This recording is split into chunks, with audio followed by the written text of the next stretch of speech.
Welcome back to Ben Salutes. And when I was a kid, you weren't considered crazy if you wished upon stars. I've said it several times before. I love Disney. Disney is probably the animation studio that has had the biggest influence on not just animators in America, but animators all over the world.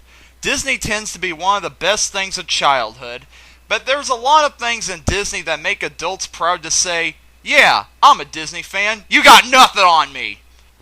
Anyway, Disney has gotten big success with full-length animated movies, but what really got Disney going was its theatrical short cartoons.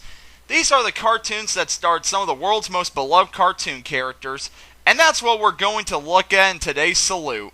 So, put on your Mickey Mouse hat. Here is my salute on classic Disney cartoons.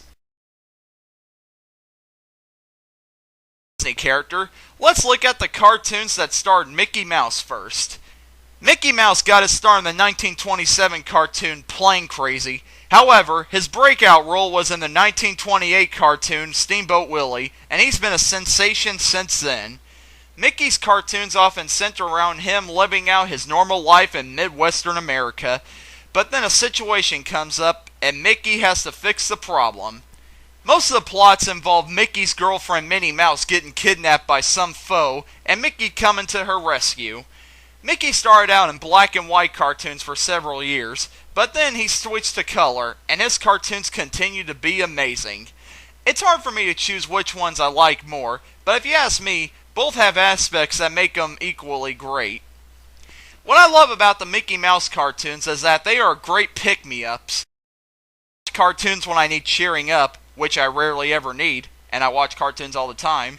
But anyway, Mickey Mouse cartoons seem like the perfect cartoons to cheer people up.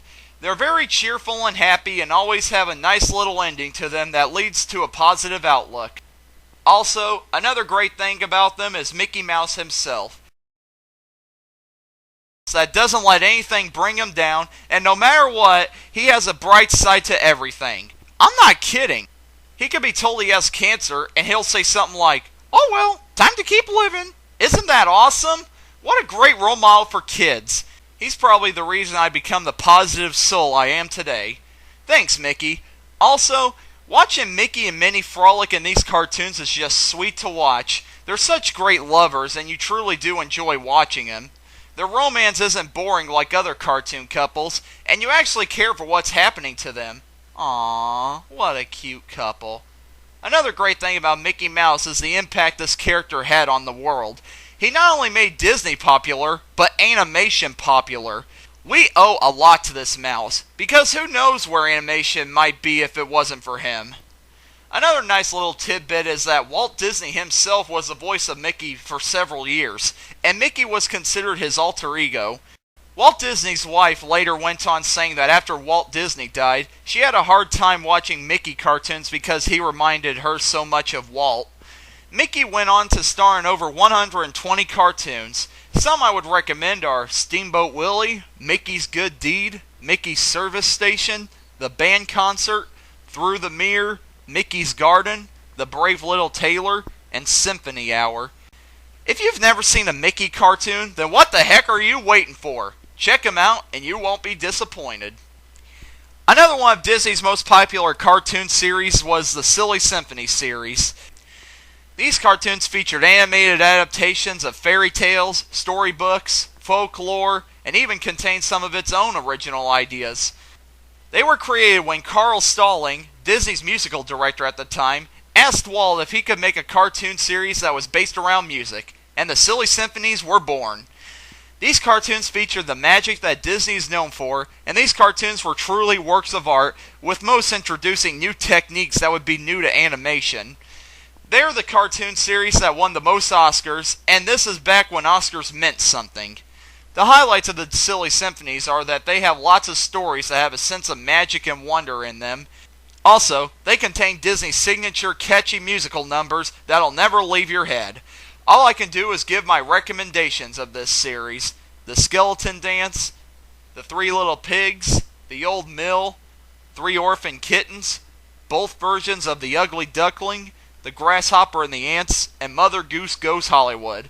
If you've never seen a silly symphony before, get ready for a great treat. We now move on to my second favorite Disney character, Donald Duck. Donald originally appeared in comics in the early 30s, and it wasn't long before he was given his own cartoon series. Walt said that Mickey Mouse was starting to get harder to make cartoons for, so they wanted to create a character that acted completely opposite of Mickey, and Donald Duck was created. The highlights of Donald Duck cartoons are his bad temper. Anything ticks this duck off, and it's hilarious. Also, he has the worst bad luck ever. Getting hurt or nothing is ever going his way. Donald is mostly featured in cartoons that have him trying to perform an everyday task, such as doing the plumbing, giving the dog a bath, or doing something with his nephews. However, everything that could go wrong goes wrong in a Donald cartoon. Not to mention, Donald has one of the best voices ever in animation. He's a talking duck that sounds like a talking duck. It's amazing. I give a special shout out to Clarence Ducky Nash, the original voice of Donald, for having the talent to put on such an amazing voice.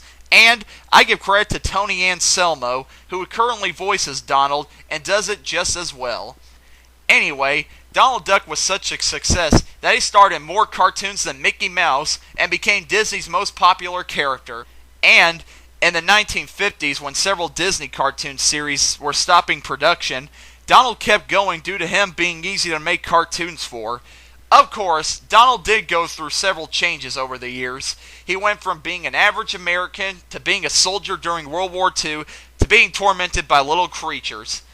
Yeah, the point in Donald's career where his foes were little woodland creatures is my least favorite of his cartoons.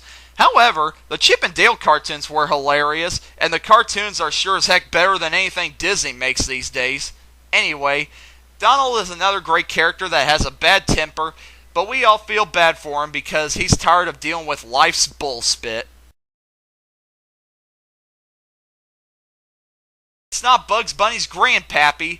It's Oswald the Lucky Rabbit, one of Walt Disney's earliest creations. Oswald starred in silent cartoons made by Disney for Universal Pictures in 1927. Oswald is a happy-go-lucky rabbit that also tries to live out his normal life, but situations come up that cause him to have to save the day. Oswald became a popular character in the day, and when Walt asked Universal for bigger budget for Oswald cartoons, Universal denied Walt and took the rights to the character right from Walt. Gee, what jerks. After that, Mickey Mouse was created. Wow, imagine what the outcome would have been if the opposite of what I just said happened. Mickey never would have been created, and it would have been Oswald that would have been the world-renowned popular character. But, other than him being overshadowed, Oswald is a really great character, and his cartoons are really entertaining. I recommend them if you love anything Disney-related. Yet another one of Walt Disney's most famous creations is Goofy. Appearances in Mickey Mouse's early cartoons, going under the name Dippy Dog. Later, he got his own cartoon series. Goofy cartoons mostly feature Goofy in the role of an everyman, demonstrating several different hobbies, jobs, and sports and semi-educational films. These are some of the most hilarious cartoons ever made, as there is nothing but total chaos that occurs in them.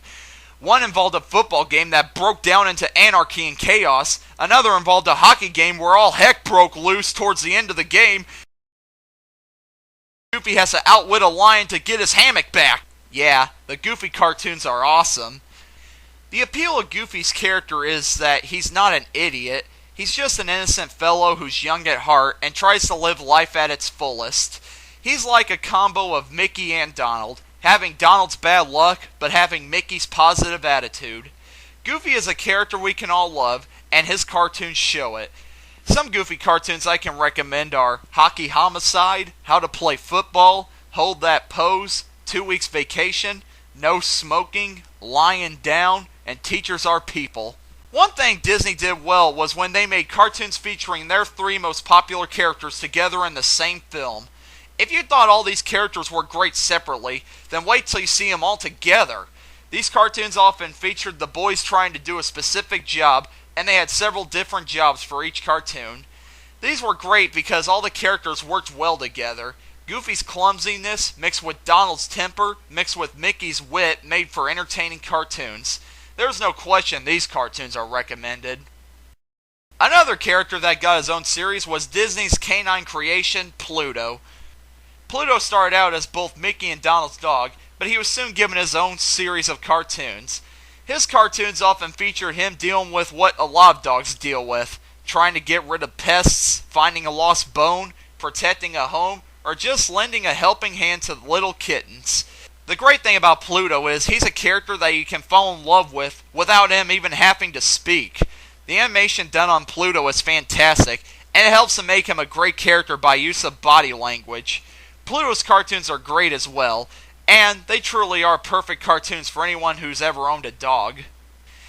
Disney made several other different types of cartoons, such as one-shots and educational war films, and those have certain charm to them as well. If you can find them, check them out. And there's my salute on classic Disney cartoons. These cartoons are some of the greatest ever made, and I'm glad I was able to view them. I didn't grow up on much Disney cartoons, so I'm glad I was able to snatch up this big box set filled with the Walt Disney Treasure DVDs. Disney cartoons may not be as well known as other cartoons, but they have magic and charm to them that make them works of art. Their characters, storytelling, music, and animation are what make these cartoons amazing, and I love them very much. As much as Disney today tries, they can't hide these amazing cartoons from us true animation fans. And if you can find a lot of these cartoons, you truly are in for a treat. I'm Ben, and I'm signing out. I'm going to go join the Mickey Mouse Club. Who's the leader of the club that's made for you and me? MICKEYMOUSE.